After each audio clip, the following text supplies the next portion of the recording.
Sorry, this is for the edit. Okay. So, housekeeping. We're recording this webinar so that others can see. As this is a webinar, all the participants are muted. And if you want to speak and you raise your hand, then we can bring you in so that you can talk. But we'd really like everybody to engage through the chat and through the Q&A as well. You should be able to see all of the panelists. If you want to, you can minimize that window. So over on the right of the screen, you can see the picture with the four panelists all smiling. At the top there, you'll see there's some little buttons. If you choose those buttons, you can adjust how the screen looks so that we're not hiding the slides for you. And as I said, we are looking for a discussion session at the end. So please do join in, ask your questions, and join the chat.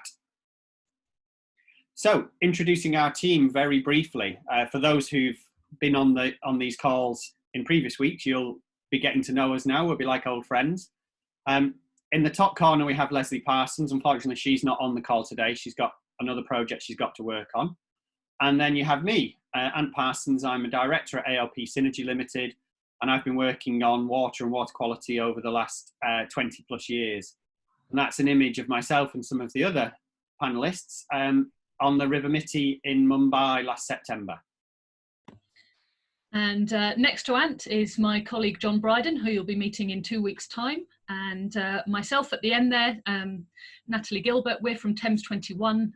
We're a waterways charity in the UK, in London. And we deliver our projects and river restorations involving citizen scientists. And I'm Sarah, I'm from the University of Warwick, and I'm an environmental scientist and field researcher, and my work is focused on water quality and emerging environmental contaminants. Brilliant. I'm Paula, and I'm consulting to ALP Synergy. I'm an environmental scientist and innovation specialist. Fantastic, thank you. And we have Sarab and some of his colleagues from Earth 5R on the screen as well, who we are collaborating with. But I guess our ambition is that by the final webinar, we'd be able to put a slide up there with 100 people on where we're all collaborating. The ambition is to grow the team and collaborate. So, and obviously today, some of you will have noticed that we have two guest presenters with us. So, Dr. Murthy, would you like to introduce yourself? Hi everyone, good morning and good afternoon to all who are here. And I'm Indu Murthy, and I work currently with the Center for Study of Science, Technology and Policy. Just about a month ago for about more than 2 decades, I was with the Indian Institute of Science, and that's where I had this wonderful opportunity to explore this new way of doing science called citizen science, which is what we're going to be talking about for the next 1 hour. I'm happy to be here. Thank you. Fantastic, thank you. And Shailaja? Hi, hello everybody. I'm Shailaja Deshpande. I belong to Pune. We are working on rivers in Pune. We have 5 rivers basically, and from 2014 onwards, we have been working on the rivers with people's contribution, which is the main aim of our NGO. We are an NGO established, and we work on the rivers with people coming from the diverse profession, but coming together towards the revival and restoration with the scientific approach. Thank you. Brilliant, thank you very much. So, I'm looking forward to some exciting presentations today. Just to remind everyone, as I said, this is the 3rd webinar in a series of 6. The first 2 webinars are available online for people to watch the video of. Today's being recorded and this will go online as well. We're going on a journey. We're going from an introduction through to hopefully by the end, starting to build collaborations where we can be collaborating on new citizen science projects, new research funding opportunities, collaborating across the UK and India to try and solve some of the problems in the UK and some of the problems in India and share the learning both ways. So yeah, if this is your first time, please do register for the webinars in 2 weeks' time and following on from that. and let's see how we can develop new collaborations. And a final reminder that we do want this to be collaborative and participatory. So if you haven't found your chat button yet or your Q&A button, have a look for it. Please do raise questions throughout the presentations and we can cover them at the end. We want to share the learning from attendees as much as we do from the presenters. So I will hand over then, gone the wrong way, to Natalie. Thank you, Ant. So for those of you who were on the first webinar, you might recognise this slide, the 10 Principles of Citizen Science. What we wanted to start with today was some thinking and current learning about how to set up a citizen science project and some of the recurring themes of what really works and doesn't work when running a citizen science project. So these 10 principles are the recurring themes that are common to many of the citizen science projects that have gone on to be very, very successful. They were developed by an international team who work on citizen science. So we won't dwell on them too much because they have appeared in a previous webinar, but they're very, very important to bear in mind if you are thinking of setting up a citizen science project. And next slide, please, Anne. So what we'll think about today is what is success in a citizen science project? What are the challenges to running a successful citizen science program, and how do you tap into that abundant resource, the volunteer army who can help you take your project to new levels? And certainly here in the UK, in the projects that Thames 21 work on, we consider there's two measures of success for citizen science projects. There's, first of all, collection of scientifically robust data to meet your research project aims. And then there's the volunteer recruitment and retention aspect of it as well. Thinking about the collection of scientifically robust data, we've talked about this previously a little bit as well. As researchers, I'm sure many of you are quite familiar with building a project and building research protocols. But when you're involving citizen scientists who are not generally expert, it's really important to have very clear project aims and purpose so that everybody knows what they're doing and why they're doing it. And simple data collection protocols as well. And then really importantly, adequate training and support. And what we found really works is it's not just expert support from project staff, but also peer-to-peer assistance. So setting up the structure in such a way that volunteers can actually learn from each other, can help each other and ask each other questions. And of course, very crucially, easy submission of the data that they're collecting. In terms of volunteer recruitment and retention, this is, I think, something that maybe people are less familiar with. So certainly in terms of what we've learnt here in the UK at Thames 21, this is what I'll be focusing on for the next couple of slides. So as you can see from that graph there, this is very, very common. What you find is that there's very low retention of volunteers. So you've got percent retention against time on this graph here. So very quick drop off. If you run training programs, if you're lucky, 50% of those people who attend the training will actually become a committed volunteer. So low conversion, high dropout rates. And this obviously has consequences for your project. So spatially and temporally fragmented data, for example, potentially issues with data reliability and creep in the sort of methods and protocols that are being used by the volunteers. So one of the things that's very necessary to do that we've found is frequent training sessions, frequent recruitment drives. And also another thing that's very common across citizen science projects is that 90% of the work is done by just 10% of the volunteers. So these outstanding contributors whose enthusiasm and organisation skills is really key to maintaining and driving forward the volunteer effort is crucial, and actually finding these people and enthusing them and supporting them and giving them the tools to help you drive your project forward is a really interesting problem to try and achieve. Next slide, please, Anne. So thinking about how to attract these volunteers, What motivates people to give up their precious spare time? And as you can see from that quote there, citizen science is increasingly a two-way exchange where volunteers must also benefit from participating. So it's about putting yourself in their shoes. Why would they come and help you give up their precious time? And there's lots of different motivations for volunteering. So that can be a very wide range of things that we've found in our experience, from improving their skills, making them more employable, for example, meeting new people, helping wildlife, care about the environment, actually wanting to contribute to science. So there's a whole variety of reasons why people get involved.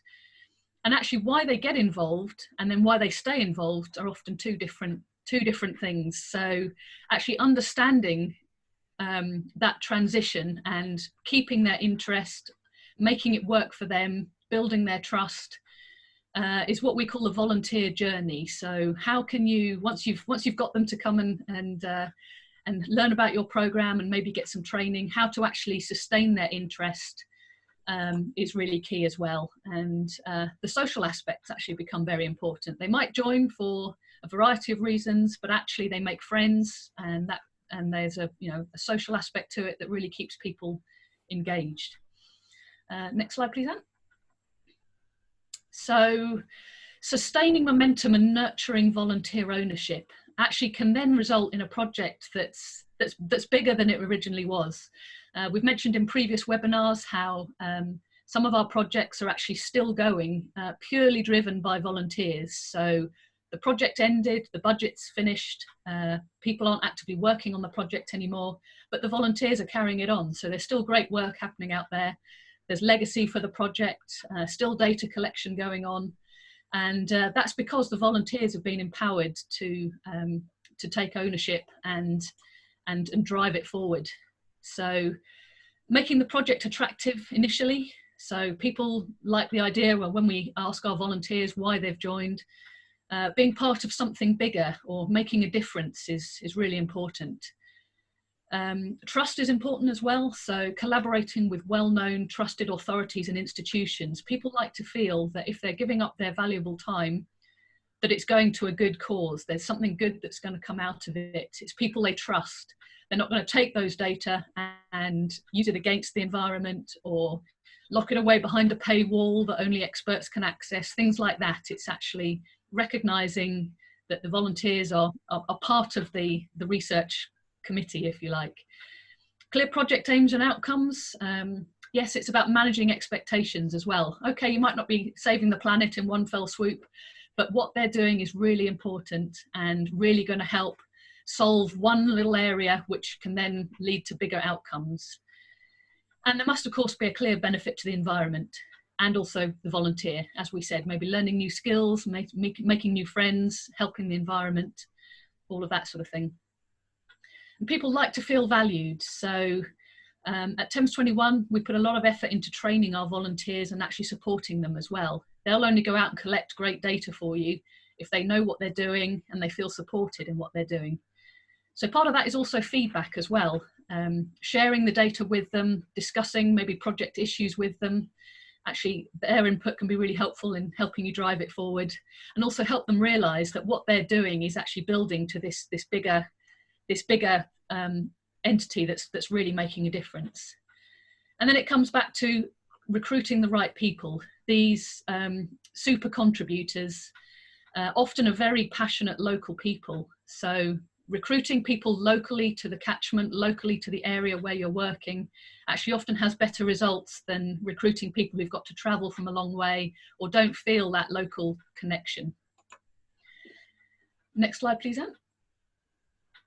And I just want to finish here with a case study from Thames 21. This is our Thames River Watch programme. And it's sort of a case study of sort of the do's and don'ts, if you like. This project has been running for, I think, 7 or 8 years now, and it's now really, really successful, and it's having some great outcomes that are contributing to national and local policies around litter, for example. But it wasn't always like that. So I want to share with you sort of the journey that this project went on to become successful. So the aims of this project are to collect data on water quality in the River Thames, and also the types of foreshore litter. As you can see in those pictures on the right, we do have an awful lot of litter in the Thames. And also another part of this project was engaging and educating around litter issues, around water quality issues, all the way along the tidal Thames where it flows through London. So when the project was first up and running, we had water quality test kits and we had plastic surveys, but we were finding there was a very high dropout rate and very fragmented data coming in, and often results weren't being submitted. So we knew people were going out and doing litter surveys, but they weren't actually submitting their results. So we reviewed the project to try and see how we could to change things, to get better recruitment, better sustainability of the project, and better data outcomes. And some of the things we put into place there was we actually revised the training. We worked with a very well-respected marine conservation society to actually revamp the protocols. The volunteers now do very simple quadrats where they place a quadrat down, they assess the litter in it, they categorize it into, I think, about 5 categories. So whether it's sewage waste, food waste, and wrappers or things like that. So bottles, maybe even down to whose company the bottles are. So there's a very clear protocol. They then clean all of the litter away. There are regular litter cleanups as well. So they can completely clean the litter away. And then we monitor again to see how quickly the litter returns. We're also very interested in sources and sinks of the litter as well, and how it moves in the tidal Thames. So the training was revised. We're working with trusted local organisations. This actually partly addressed the fragmentation of the data set as well. But what was a big turnaround for the project was actually developing what we call community hubs. So rather than people lone working, it's quite hard to stay motivated when you're going out on your own. We also found as well, people were reporting that they were not really seeing any change. So they were going out, they were recording the litter, and then it would be back again straight after it had been cleaned up. And actually that's quite difficult in a long-term project like this to sustain interest if people feel they aren't actually seeing change. So rather than having people going out and working on their own, we created these community hubs. So we now have hotspots that we're interested in all along the Thames, and we've set up communities to monitor those spots. So we started off with only 3 or 4 people, and a lot of those hubs, it's now a regular set of 10 to 12 people, which keeps data continuity. And there's also the social aspects that are so important as well. And that really motivates people, actually. If you're thinking, oh, I'm not really sure I can be bothered to do it today. Actually, if you know you're going to meet some friends and you're worried about letting people down, then people do go out and they really bind together. A lot of these hubs are actually organised around one of our super volunteers. So often they're people who already work in the environment, or they might be educators, people very passionate about the environment. They're in charge of keeping the kit. They're in charge of uploading the data at the end. They're kind of self-organising. We don't really get involved with, other than the project protocols, when they go out and actually do their surveys. They organise that amongst themselves. And that's been really, really successful. Recruiting local people. It's also a very long project, this. As I said, it's been going for 7 or 8 years already. But within that now we have different projects. So summer focused as well. So not all year round. People are generally not so keen to go out in the depths of winter and survey litter. So we look at particularly things happening in the summer and have mini projects within projects in order to keep people interested. And most importantly as well, we ask people to commit their time for a manageable amount of time. So we ask people if they can commit for 3 months or 6 months, and then we review it. So they always feel that it's only for a manageable bite-sized chunk of time. And very importantly as well, we've also increased the staff hours dedicated to the project so that the volunteers get that support that they need in terms of refreshing of methods and protocols, and also feeding back some of the data and the analysis that's been done on some really great work that the volunteers have collected. And yeah, ultimately, what we now find is that we've got, as I said, sort of at least 10 to 12 regular volunteers per hub, sometimes many more than that. They each dedicate maybe 3 hours a month to doing litter surveys and collecting litter. And these data that they've collected have actually gone into some reports which have got very high impact in terms of decision making in London and the drive towards educating people about plastic and the problem of plastic. And if you're interested in those, there's the link at the bottom there. You can check out our Thames River Watch project in more detail. So from a project that was struggling, it's now a project that's very, very successful. So that's some of our learning from the UK. And now we'll hand over to Dr. Indu Murthy to hear some of the perspectives from India.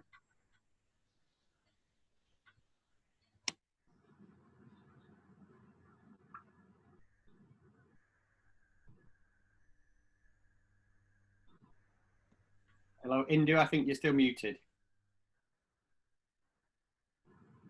I'm sorry. Yeah.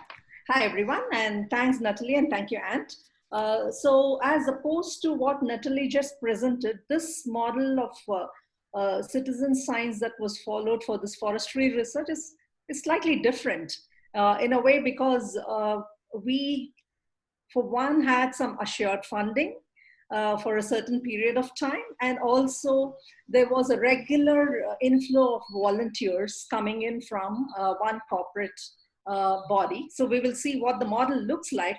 So this kind of gives you an idea about what are the different models people can actually think of to do a citizen science program in whichever resource that they are wanting to monitor. Next slide, please. Yeah, so this particular citizen science program happened in the Western Ghats region of Karnataka state in India.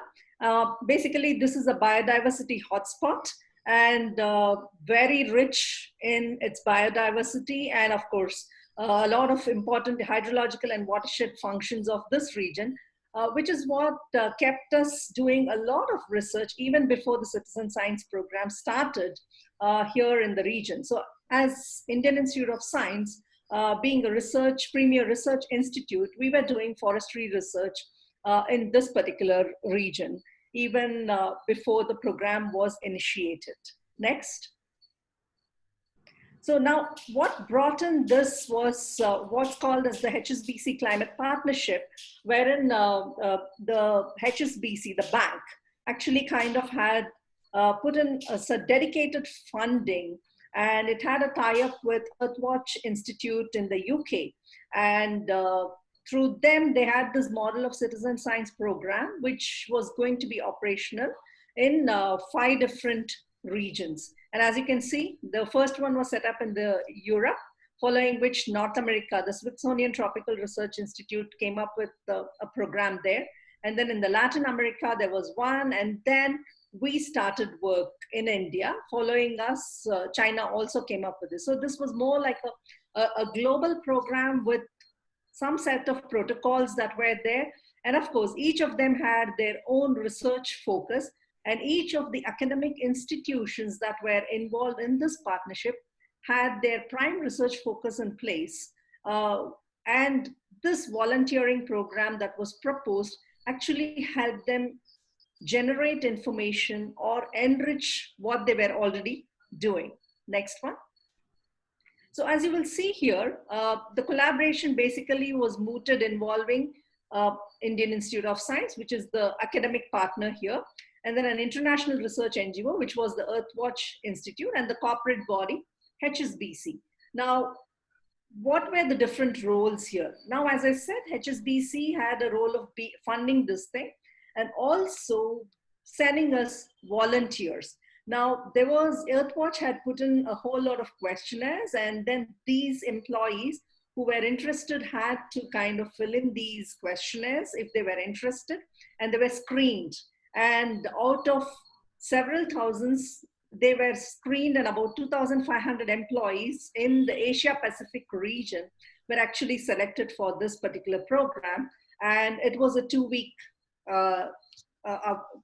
volunteering program which these employees had to put in.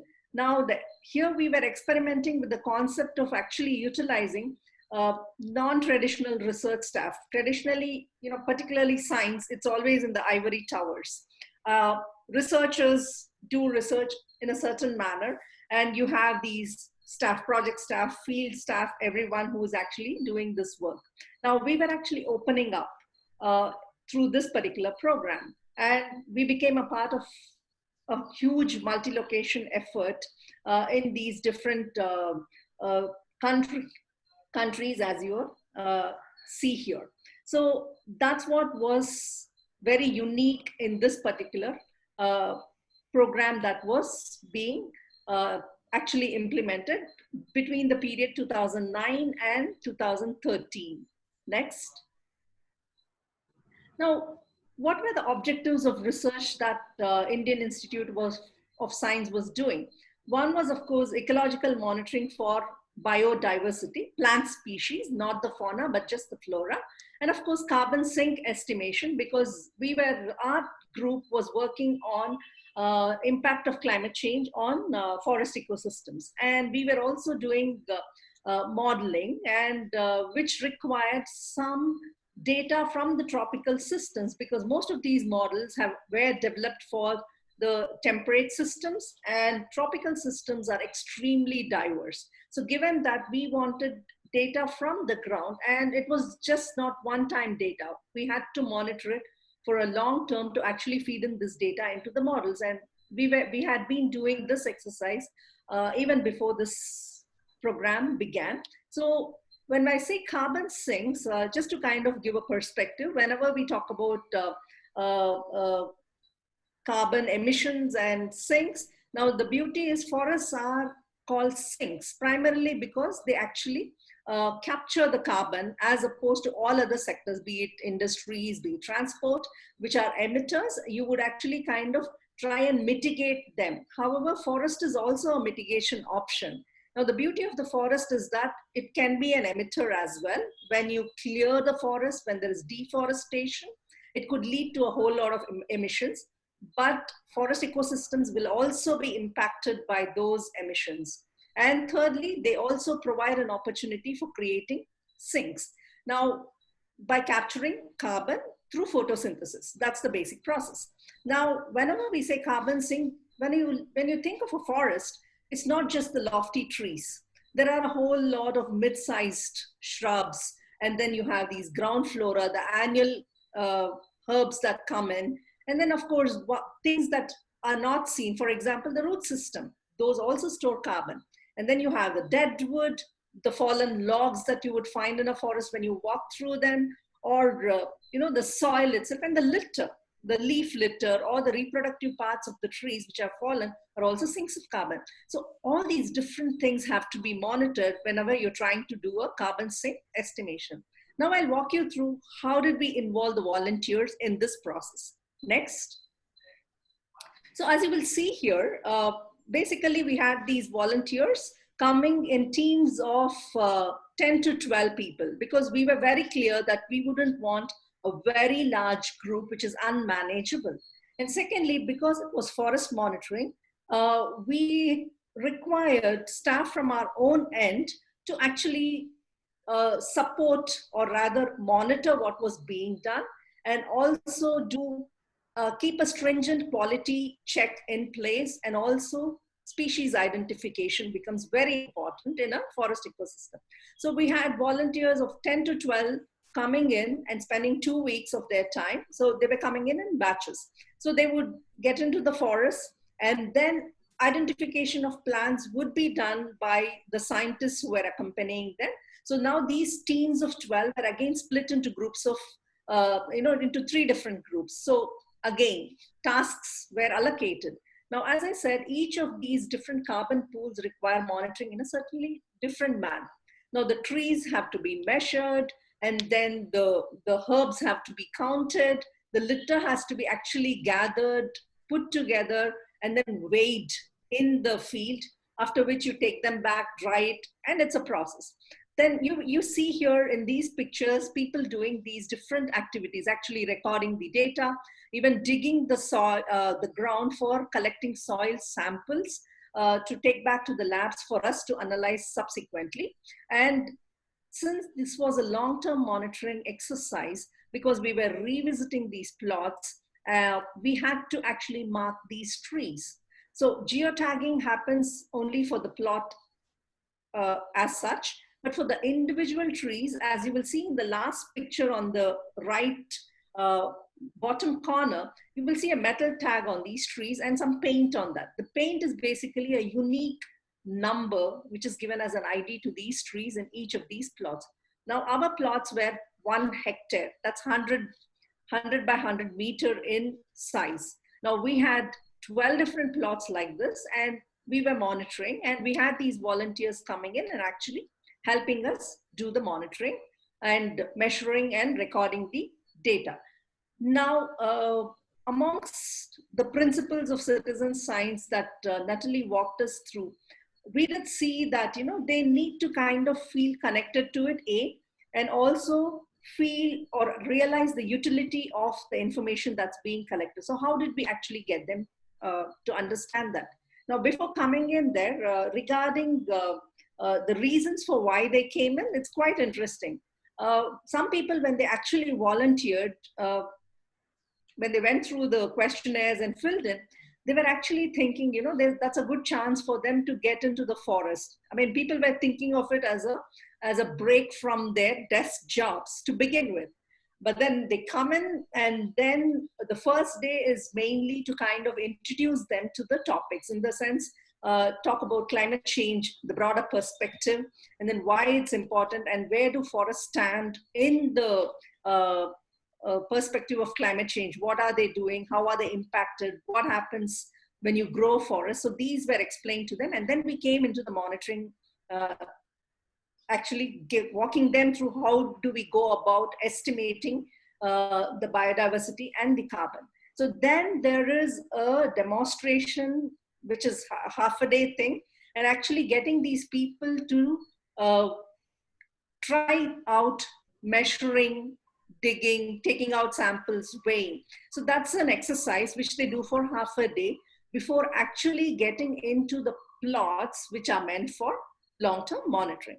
So now, interestingly, some of them thought when they came in, okay, they're going to have fun. Yes, they did have fun, but not fun that was like, you know, they could just do nothing or not take things seriously. But actually, there came a realization with time for them that, okay, this is serious work. And some of them even said, you know, oh, we didn't even know that scientists work so hard. And scientists actually went out into the field to get this information. I mean, to us, a forest is a recreation place. We did not know so much of information comes in. So that was a kind of an eye-opener for many of them. So after which, you know, when you actually get them to work in the plots, it's very interesting. All of them were mid and senior level bankers who actually came in. So who are good with numbers by and large. So of course, we had these stringent things, you know, when you're calling out, when you're measuring, you know, there are things that you need to keep in mind. You don't round off your numbers, the decimals are important. And then the way you call out has to be in a certain manner. And then somebody has to be recording and somebody has to be checking it as well. So these were things that they kept in mind, and they were pretty happy doing that as they went along. Next. So what is the significance of this program? It was the first major citizen science and an experiential learning project in India. And of course, the Nature, which is a very renowned journal, quoted this as one of the biggest citizen science projects on the forest. People were working in different systems, but forest was something that was unique to India. And we had nearly 500 employees who came in not just from HSBC, which was the funding agency. As a result of the work that we did, other corporates became interested, like the Tatas, JSW, Ernst & Young, Syngenta.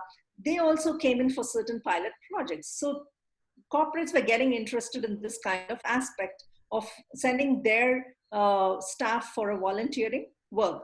And what did we as scientists gain out of it? About 18,000 hours of data was collected, which was an enormous contribution in itself. Next. So Nathalie also spoke about, or Ant did speak about, you know, the utility of this information. I mean, how are we going to use this? It has to be used at different levels. So how did we actually do that? Now, all the data that we collected, once the data was collected, the volunteers actually every afternoon had to actually compile the data. In the sense, they had to computerize the data as well. And some basic analysis was also something that we introduced them to. So at the end of a 2-week period, they would actually collect the data, enter the data, analyze it, and come up with some basic preliminary results. And then see for themselves, okay, this is the biodiversity, which is the dominant species that is there. And, which trees are associated closely with others. Or for instance, there are certain pockets which are, there are gaps. So people were asking questions. So they were kind of curious about what was happening with the system. So, and also the carbon, that's something which is intangible, but then we said it's a very simple exercise. It's not rocket science. Using this information, one can easily estimate the carbon, and we made them do it, which kind of excited them and also made them realize the potential for forests to kind of mitigate climate change in the long run. So the information, how did we use it? One, of course, as academicians, scientific papers and reports is something which we would want. And yes, we did publish about 4 to 5 different journal articles. And of course, they were all acknowledged, and they were very happy to receive copies of these papers. And at the local level, because we work in systems where people use these forests. So some of them are accessed by the local communities for use of forest produce and other products that they use in their day-to-day use. So what we did is we actually plotted some simple graphs and took these volunteers to the villages and made them demonstrate what they found. And they had some very interesting interactions with the locals about why a certain species was dominating versus something else that is not. And secondly, at the regional level, of course, there were some adaptation and forest management strategies, which we tried to kind of develop specifically for the forest patches where there was a lot of disturbance that was happening. And of course, at the national level, we fed into a Greening India mission, which is one of the national action plan missions for mitigating climate change. And of course, a whole lot of other studies as well. Next. So, I mean, I don't have to read this, but these were some of the quotes from some of the climate champions. So basically, a lot of them did feel that it was a life-changing experience in itself. And of course, these bankers, how was this useful to them? For one thing, the banks do give loans for different aspects. So we brought in the green aspect, that they might want to look at certain projects that they might be clearing when they were actually clearing these projects for loans or different aspects.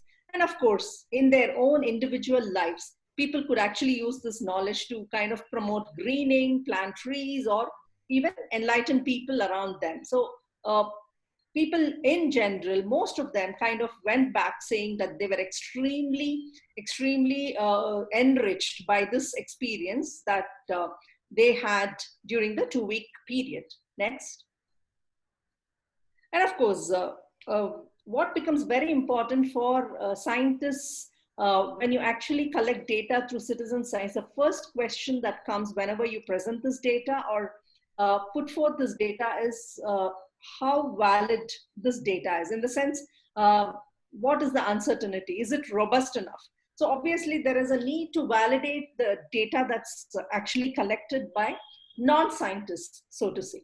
So what we did was we would actually resample about 10% of every plot that we had monitored with the volunteers and run a check and estimate the error. So what we found was that the error was about 4 to 12% across 12 different plots, 1 hectare plots each that we were monitoring. And we found that in most places it was statistically valid. Less than 10% is statistically valid. And even for scientists, when we measure, we could go wrong because it's using tapes. You could place it at a certain height, which is different from what you're supposed to keep. A little, even half a centimeter moving up and down makes a difference. So we were very heartened to see that the error percentage was not way high. So this kind of established that this is a robust set of data which could be definitely used for scientific analysis and other purposes. So that's in a nutshell about what we did in the Western Ghats. And during the questionnaire, if there are any specific questions that people want more information on, I would be very happy to talk about it. Thank you. Fantastic, thank you. And there are some questions coming in, which we'll save for the end. So without delay, we'll move straight on to Shailaja. Yes. Hello, everyone. I'm really happy to present our work of what we have been doing since 2014. Now, unlike Nathalie or Indu, we are not the really professionals or experts in the field of creating citizen science groups. But when we started, bunch of us coming from varied interests, we came together with the vision that we wanted to do something for the rivers, and that too ecologically restoring the rivers back. So when we started this program, we knew that what we wanted to do for restoring the rivers, it has to be with the people's participation, because by governance or by any other method or technological method, so far the rivers have not been improved unless and until there is an involvement of each and every person emotionally connecting to the river. The rivers are not going to be revived. And so the mission was through community participation. Next, please. To tell you briefly about how we started on 6 verticals basically. When we started, it was for awareness and action. For awareness, we started taking river walks which talk to you about how the rivers are born, then the history, the ancient history, the archaeology, then the flora, the fauna, the cultural, the civilization, how it came through. It's bound in a story format, and this walk we take regularly on every Sunday morning for last 4 years, which is by registration, where people attend the river walks. And then there is a nature walk, which mostly the river walk where they learn about the river, they actually experience at our other stretch, which is at the confluence of Mura and Jeevitnadi, where there is a typical riparian zone where they see the aquatic birds, they see the ecological processes of the river. So these 2 verticals started growing, more and more people getting connected to the river. Then the 3rd vertical, we started with a mobile exhibition of a story of a river, which we started taking to the schools to make them understand what the river means. The 4th vertical we started was about the toxin-free lifestyle program, where sitting at home using natural and biodegradable products, you can clean the rivers from your own homes. That was the 5th vertical. And the 6th vertical was events by the river, by which people start getting connected. And now I am coming to the most important, adopt a river stretch, which is one of the most important vertical which we did. And I'm going to talk about only about 2 stretches, which is one stretch is about at Mutha at Vittalwadi, and second stretch is at Mura and Jeevitnadi confluence. Now, both these adopt a stretch. If you go to a river stretch, every stretch has different stresses, different characteristics. So the objectives of every stretch was actually, we started thinking, and it got evolved when we started going to the river. So could we go to the next, what we do on the river stretches? So basically, the system goes like this, that we start appealing people. The closest stretch of the river, you should start coming there. Then we have one facilitator which attends that. Either it is a Saturday morning or Sunday morning, 1 hour for the river. That's the bottom line of that. And depending on the people, how they start gathering, every stretch which has been adapted so far, we started with 1 or 2 or 3 volunteers. And then the numbers grew. And depending on the people or there are children, we started using different techniques. Now the water quality, we have a very handy, you know, portable type of a DO testing tool, which when the children come, we actually measure the DO in front of them, and if this DO is down, what is happening to the fauna, that is what we explain to the kids. Then the awareness, if the school children come, then the mobile story of an exhibition comes in a handy. These children usually stand on the bridges of the river, which is closer to them, and they have those charts or the boards in their hands. So the passers-by, when they come, the children start explaining from the board which they hold it in their hands. So there is an enthusiasm between the children, what they are talking about, and the people are curious to understand something about the river. Then, as I said, when we start assessing at Vittalwadi, Mutha has a different characteristic. It has been channelized once she enters the Pune city. So the shallow aquifers which release the water, it's not meeting the river. At the same time, there are some direct outfalls from sewage which come. So due to the channelization, the good water and the sewage water gets mixed up, creating a marshy stagnant pools. And then there are mosquito breeding, water has been growing, and all those problems started. So we started creating the wetlands, wherein we also pulled in some contractors who work with the landscaping people. They volunteered, and the same stretch where they had the aquatic plants, something like typha and cypress grasses and whatever. So we started collecting them and putting them by creating the retention, as you see in the photograph on the left side in the corner. And whenever there are children, we explain them about the ecological processes of the river, that every poodle and pond has some life in it. So the children start peeping and they start measuring whether there are damsel flies or the bees or the beetles or the larvae of any insects which happen, and the interest start growing. Then we also have, Pune is really blessed with the environmentalists, and mostly there are birders. So those birding people usually get connected with us, who do the seasonal mapping of fauna. And same thing, we also have Agarkar Research Institute, where there is a field botany course runs.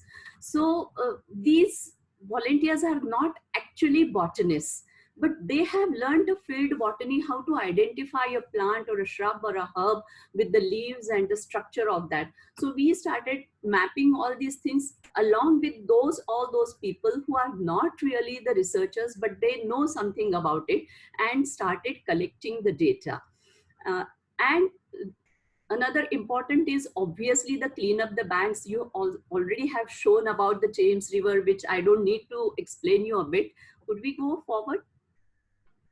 Next, please. These are the stretches, yes. So the wetland development here, you can see what we did, that we separated out the good water and the sewage water. And then when the sewage water was treated, we mixed both the waters, and in the channel there were weeping holes. So we sort of channelized that good quality water into the river. And this was totally done by the people's participation. Next. Now, cleanup program, we started mapping with the photographs. People have different interests. So the people who have botany, they started mapping, photographing the flora. People who have the interest in mapping the birds, they started photographing the birds. The ordinary people, if you see on the left-hand side top, this is how the confluence, which has a great rich riparian zone, had so much of plastic in it. Then there is this image in 2018 and now 2020, it has become absolutely beautiful, serene forest in heart of the city, where we have events by the river. So all the events which happen there. And as I said, that we started telling people to take the interest in the seasonality, every season, how the river changes. there are some different processes which happens with the river, may it be meander, may it be whatever the interventions, how the interventions are affecting the fauna or flora, that could be mapped. So all these, everything, whatever we have collected is in form of the photographs basically, which people have done it stage wise, we have it and date wise, stretch wise, and it's a huge data which we have compiled so far.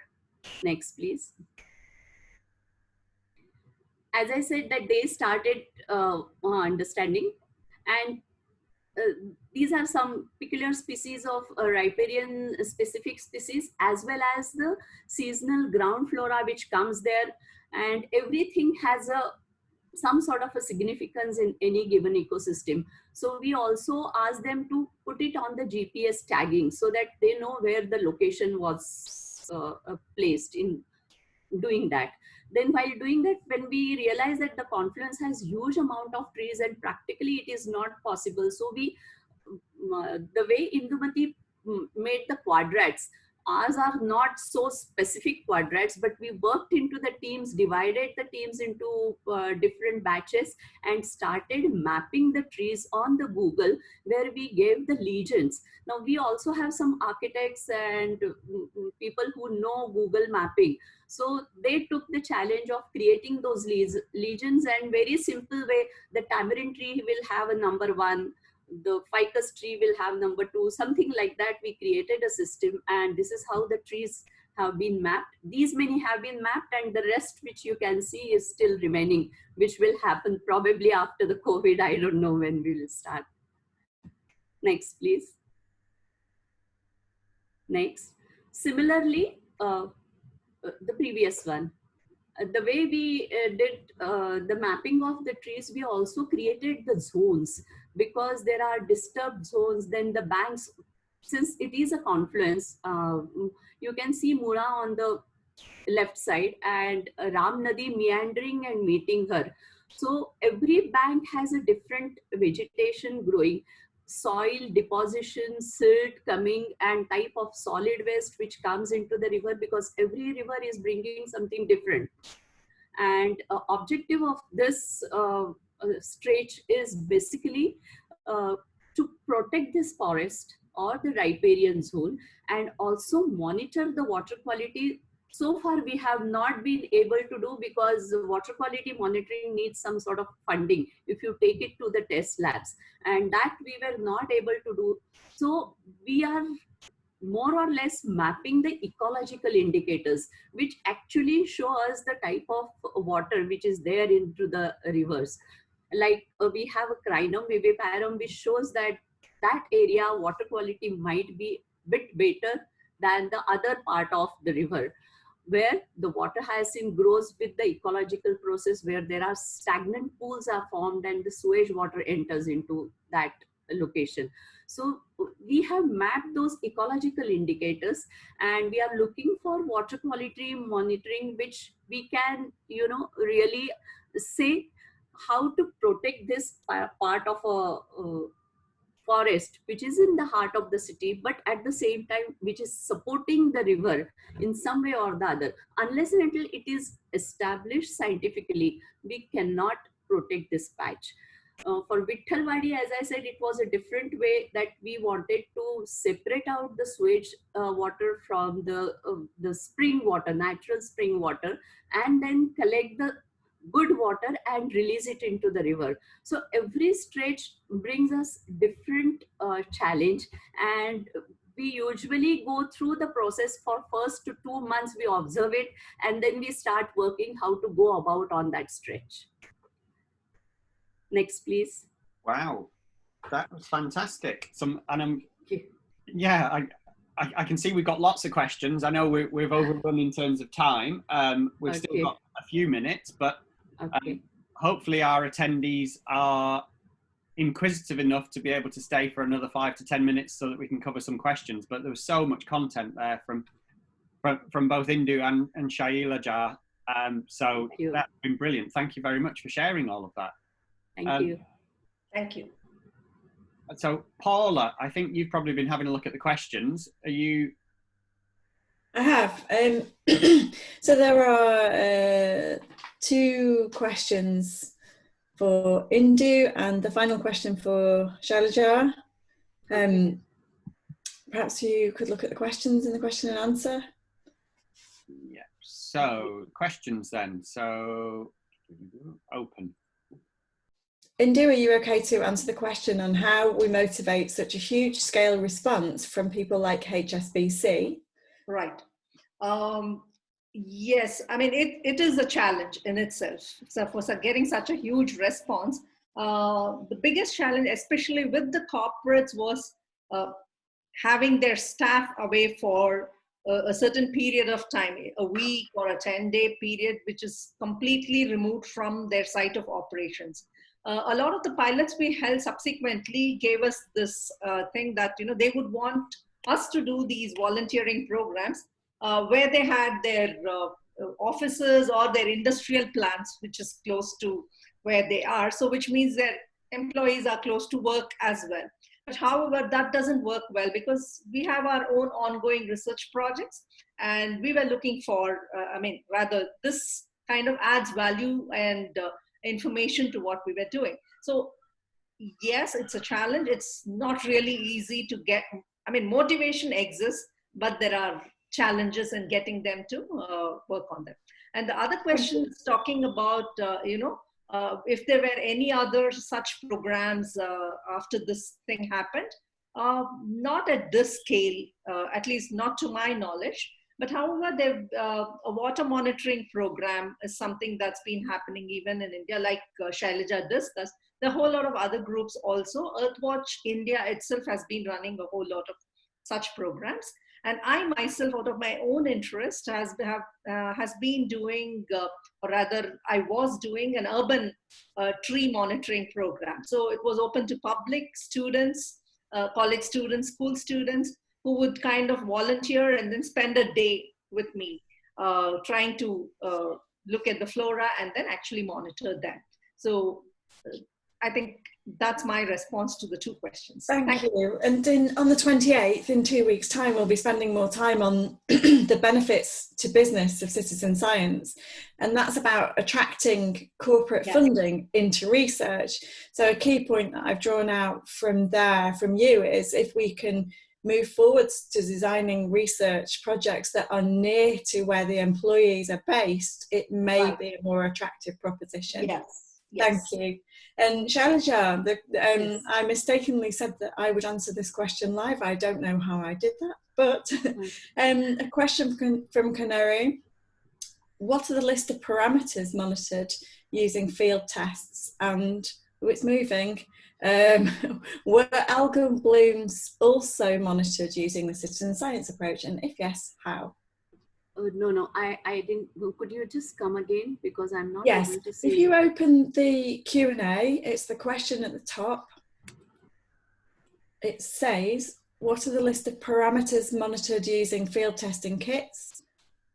Were algal blooms monitored and how? No, actually the field testing monitoring kits, we don't have a good parameter. As I said, the objective of this testing of the DO was more for the education purpose for the children, so that they understand what does the dissolved oxygen in water means, how it is important, the way we take the oxygen in our body, how it is important for the aquatic fauna. So for that part of it, there are no, we have not taken any standard test kit which can verify this part. Thank you. Yes. We are aware of other projects and work that we've done in Europe on using field testing kits. So perhaps in the future, as we all come together to design ideas, we can integrate field testing kits. Thank you. Okay, great. Thanks.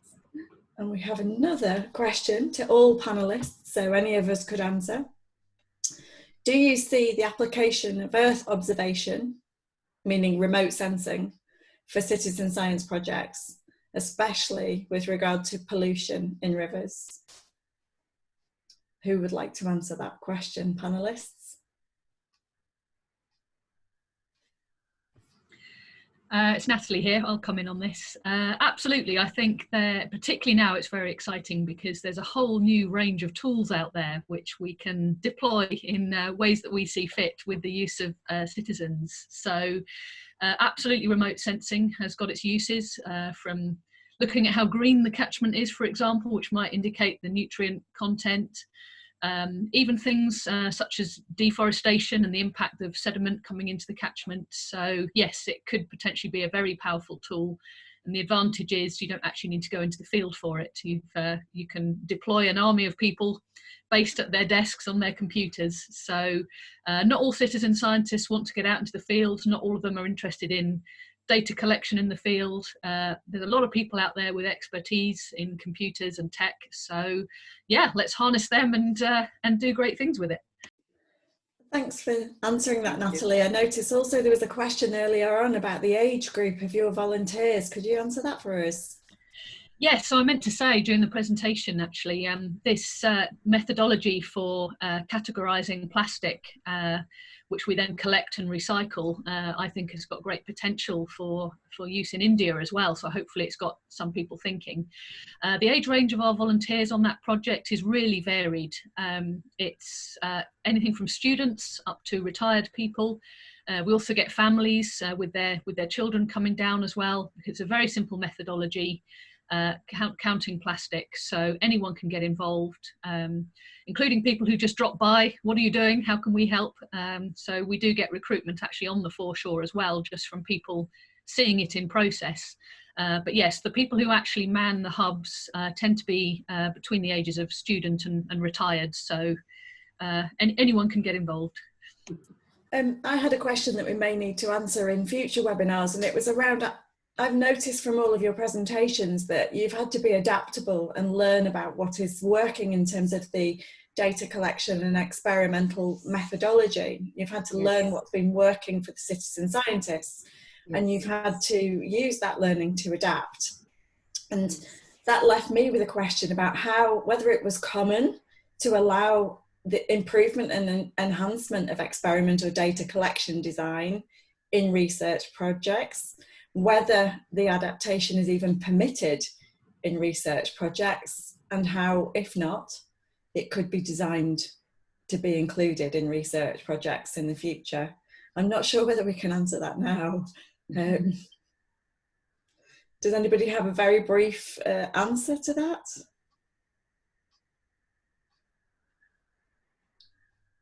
I mean, may I? Yes, please. Yeah, I mean, at the outset, people are still close to the idea. For instance, especially, at least for the forest ecosystems, I can say that, people, the first thing they question is the validity, the robustness of the data that's generated when you have several sets of volunteers coming in and working. So that becomes a huge challenge. Of course, one can have quality assurance and quality checks in place, but I think it's a challenge in itself.